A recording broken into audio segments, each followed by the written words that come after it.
Assalamualaikum warahmatullahi wabarakatuh. Alhamdulillahirabbil alamin. Wassalatu wassalamu ala sayyidina Muhammadin sayyidina min ahli dunya wal ahli akhirah. Allahumma sholli wa sallim wa barik wa sahhil wa karim wa tahannan ala sayyidina wa nabiyyina wa dzukhrina wa maulana Muhammad. Allahumma sholli ala sayyidina Muhammadin al-Fatih lima ughliqa wa khatil lima sabaq nasiril haq bil haq wal hadi ila siratikal mustaqim wa ala alihi haqqa qadrihi wa miqdarihil azim. Subhanaka la ilma lana illa ma 'allamtana innaka antal alimul hakim. Hadirin yang dirahmati oleh Allah Subhanahu wa taala. Pertama-tama mari kita sama-sama memanjatkan puji dan syukur kehadirat Allah Subhanahu wa taala, yang mana pada hari ini semua buruh diwajibkan dan umat Islam khususnya berpuasa di bulan suci Ramadan. Salawat dan salam semoga tetap tercurah limpahkan kepada junjungan kita Habibana wa Nabiyana al-Karim Muhammad sallallahu alaihi wa alihi, kepada keluarga beliau, kepada sahabat, kepada tabi'in, hitbah tabi'in, kepada ulama, hitbah ulama, khususnya kita yang ada di alam dunia ini yang mengikuti sunnahnya Rasulullah SAW sebagai umat Nabi Muhammad. Mudah-mudahan kita mendapatkan syafaatul uzmanya Rasulullah Sallallahu Alaihi Wasallam. Ketahuilah, wahai buruh, saya pribadi ingin memperkenalkan diri. Saya dari perwakilan PT HPPM untuk memberikan suatu tausiah yang mudah-mudahan bisa diterima oleh buruh yang lain, dan ilmu ini mudah-mudahan bermanfaat untuk yang mendengarkan. Hadirin yang dirahmati Allah, ketahuilah, kesuksesan seseorang tidak dinilai dengan pengikutnya yang banyak.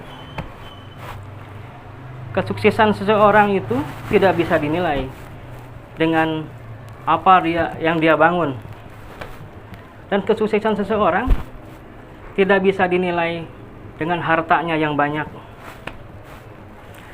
Tapi kesuksesan seseorang dinilai jika ia mendapatkan ridha Allah, maka ia sukses. Seperti orang-orang pada zaman dahulu, ada yang hartanya banyak, dia bisa membangun gedung-gedung mencakar langit. Dan kesuksesan seseorang tidak bisa dinilai dengan hartanya yang banyak. Tapi kesuksesan seseorang dinilai jika ia mendapatkan ridha Allah, maka ia sukses. Seperti orang-orang pada zaman dahulu, ada yang hartanya banyak, dia bisa membangun gedung-gedung mencakar langit, dan juga dia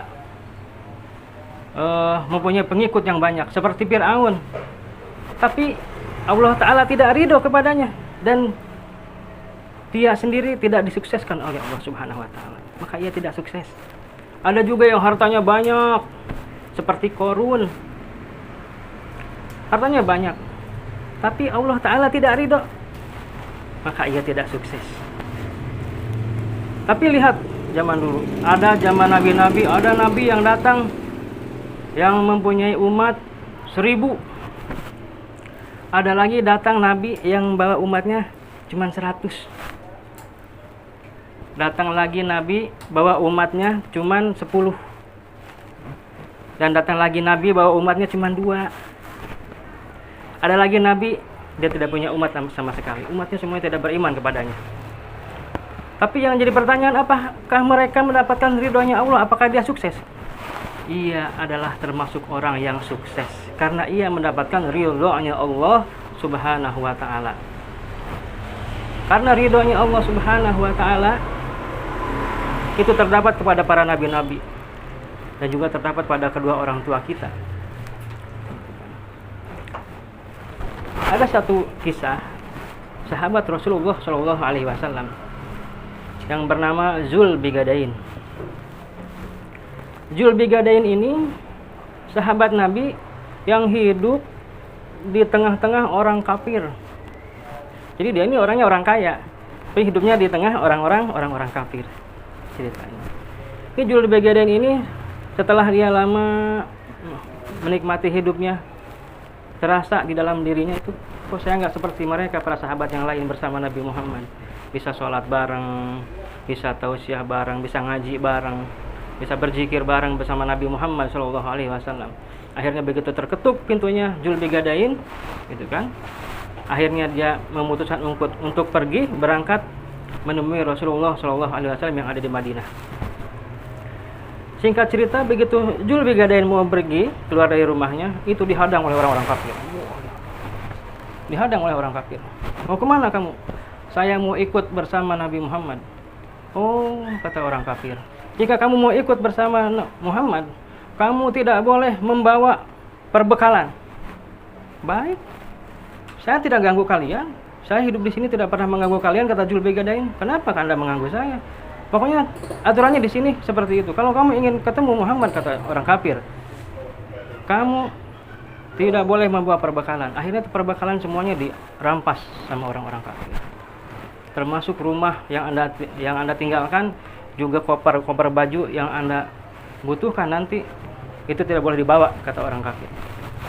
Akhirnya Zulbigadain pergi bertemu dengan Nabi Muhammad dengan mengenakan baju atasan sama baju bawahan, bigad, 2 bigad. Jadi baju penutup atas dan baju penutup bawah. Nggak bawa apa-apa, demi bertemu dengan Rasulullah Nabi Muhammad Shallallahu Alaihi Wasallam. Begitu Zulbigadain bertemu dengan Rasulullah di Madinah, ta'ziman wa takriman, enak banget. Terasa dia merasakan nikmatnya beribadah kepada Allah Subhanahu wa taala bersama Nabi Muhammad. Dia sholat bareng bersama Nabi, zikir bareng, gitu kan? Mendengarkan tausiah Nabi. Sampai-sampai begitu pas Nabi keluar dari masjid, ini Zulbigadain di pojokan tuh, pakai baju yang lusuh, sedang berzikir kepada Allah Subhanahu wa taala. Kata para sahabat, karena Zulbigadain ini suaranya keras berzikirnya, kata Rasulullah, kata sahabat Rasulullah, ya Rasulullah, siapa dia? Kenapa dia berzikir begitu keras? Dia adalah orang yang baru kembali, kata Nabi Muhammad. Nabi tahu dia orang baru kembali, gitu kan? Akhirnya singkat cerita,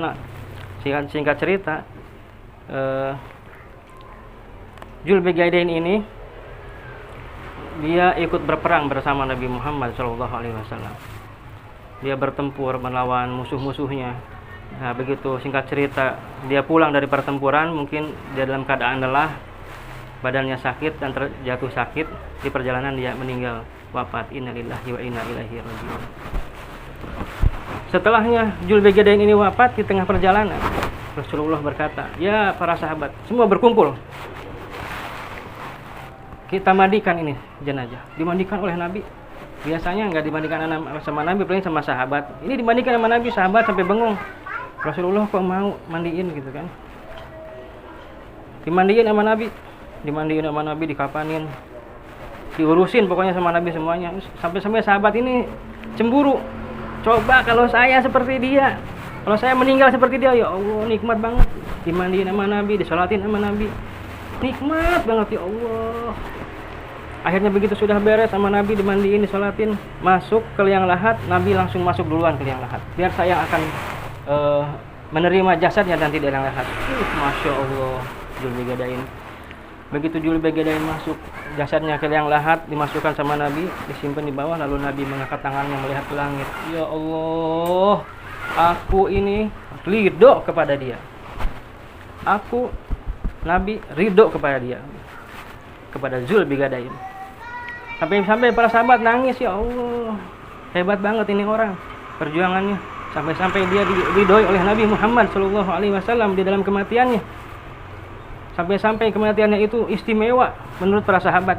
Begitu sudah diridhoi oleh Allah Subhanahu Wa Taala, Yang jadi pertanyaan, ini Dzulbaghdadain sukses atau gagal? Dia adalah orang yang sukses. Karena apa? Karena ridhonya Allah ada pada nabi-nabi. Ridhonya Allah ada pada kedua orang tua. Karena dia sukses, karena apa? Dia sukses karena dia mendapatkan ridhonya nabi. Apabila nabi ridho, berarti Allah Subhanahu wa taala ridho kepada dia. Karena dia mendapatkan ridhonya Allah Subhanahu wa taala, maka ia termasuk orang yang sukses. Hanya itu yang bisa saya sampaikan. Kurang lebihnya saya mohon maaf. Kita lanjut lagi nanti di session berikutnya bersama Kubur Kuliah Buruh. Mudah-mudahan bermanfaat untuk yang mendengarkan, menjadi mendapatkan berkah dari Allah Subhanahu wa taala. Billahi taufiq wal hidayah. Al-afu minkum. Wassalamualaikum warahmatullahi wabarakatuh.